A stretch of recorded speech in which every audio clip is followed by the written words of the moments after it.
What's going on, Jerome's Week 12 NFL is upon us tonight. The Bills are actually on the road, allegedly. All they do is play home games. But Week 12 slate.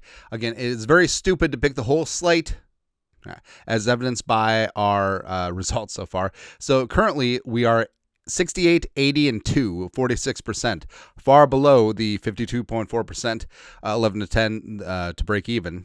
So it's no good. We 6, 7, and 2 last week, but it's a slight improvement over the 3-11 week before. It's a far cry from the 14 and 2 that we lost. That's a problem. Like, if you're wagering jelly beans, you always have that 1 week, and you're always chasing that dragon. It's like the golfer that hits an eagle. It's just like, I'm an eagle golfer now, or something like that. Hit the effing Eagles. Anyways, first up, Thursday Night Football tonight. So the Texans coming off of that close win on the road against Tennessee. Buffalo, I don't know. I feel like Buffalo, big-time game last week against Tampa Bay. I feel like it was a showdown. Josh Allen was the alien. I feel like there might be a little emotional hangover, right? So give me the Texans getting 6, right? Ideally, you want it to be 7, but even though C.J. Stroud's going to be out, I kind of believe in long neck. Long necks down. Next Sunday, you got Steelers on the road against Chicago. Aaron Rodgers, as of right now, we're recording this on Wednesday night. TBD if he goes with a broken hand. Mason Rudolph, don't know. Steelers are really a team that's been in disarray. I'm not sure they have an identity, especially on defense. But Chicago, I'm not buying the brand, man. I know that they allegedly beat the Vikings on Sunday. I'm just not buying them. All right, so give me the Steelers getting 3 on the road. I'm banking that Rodgers plays because he just seems to have some sort of supernatural ownership of the Bears. Next, you got the Patriots on the road against the Bengals. Now, Patriots are bathing in all of this press. Oh, Drake May MVP. Oh, Mike Vrabel turned things around. I feel like this is a humbling game, right? I have no rhyme or reason for it. Joe Burrow could play on Sunday. He's a full participant on Wednesday. The Bengals defense is still bad, but I just feel like whether it's Flacco, whether it's Burrow, even though the Patriots defense is really good, I just think that the Bengals are finally going to put up some points at home. All right, so give me the Bengals getting a touchdown at home. Then you got the Giants, the G-Men on the road against the Lions getting 9.5. I don't know. Like, Jackson Dart could return. Could be Jameis. Probably going to be Dart. But I feel like the Lions sort of rolling right now after getting humbled by the Vikings. Woo! Something you love to see. Speaking of the Vikings, getting 6.5 on the road against Green Bay. Taking the points, taking everything, taking the money line, taking everything. Sorry, jelly bean line. That's what we're doing. I feel like this is the perfect bounce back situation for the Vikings because the Packers, I mean, they have questions of their own, but they're coming off a win, and then the Vikings, a lot of doubts, especially about J.J. McCarthy. And that McCarthy's going to come out and shred, drop 4 touchdowns. NFC Offensive Player of the Week, complete 75% of his passes. It's meant to be on the road. Road warrior. Next up, Seattle, Tennessee.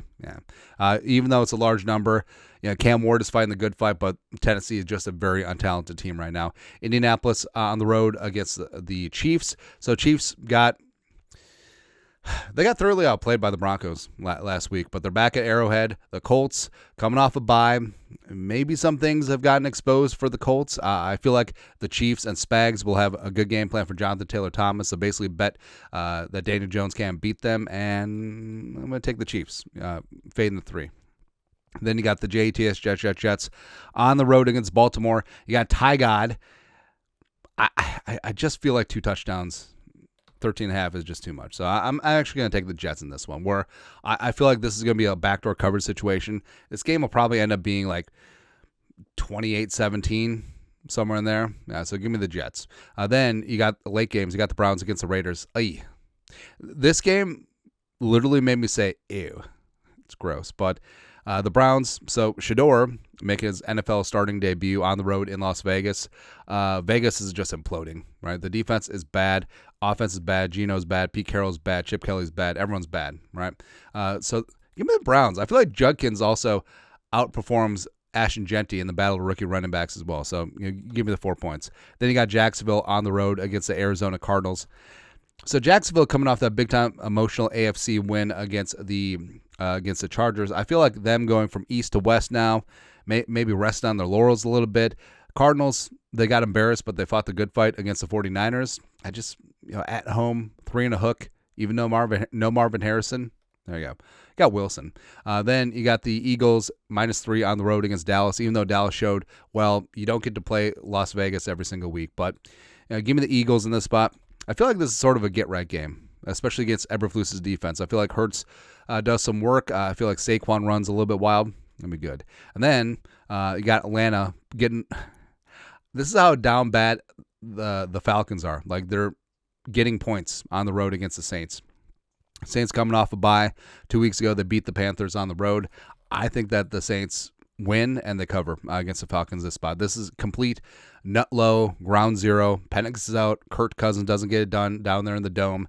And I think that Raheem Morris and company are fired after this game. Yeah. Sunday Night Football, good one. You got the Bucs +6.5 against the Rams. Rams are kind of rolling right now, coming off that emotional win against the Seahawks. Tampa Bay, near run thing against the Bills. But give me the Rams in this spot. I really like the way that the Rams defense is gelling. Even if Bucky Irving is back this week. We've been saying that for weeks now. It doesn't matter. But give me the Rams -6.5 against the Bucs, going from east to west. Then lastly, Monday Night Football. Actually a good game. So Carolina 6-5, 49ers 7-3. And Brock Purdy operating things, and Shanahan's holding things together. But I just feel like, especially since Bryce Young, California kid, going back home, I feel like Carolina's got some momentum right now. T-Mac's looking like a legit wide receiver 1 superstar, and I feel like that Carolina defense, they're getting some ish together. Right, so give me the 7 and a hook. All right, give me the Panthers in this spot. Anyways, that's it. That's at Week 12 NFL picks, entertainment purposes only. Also, it's very stupid to bet the whole card. Anyways, you guys are the best to do. Skol production value.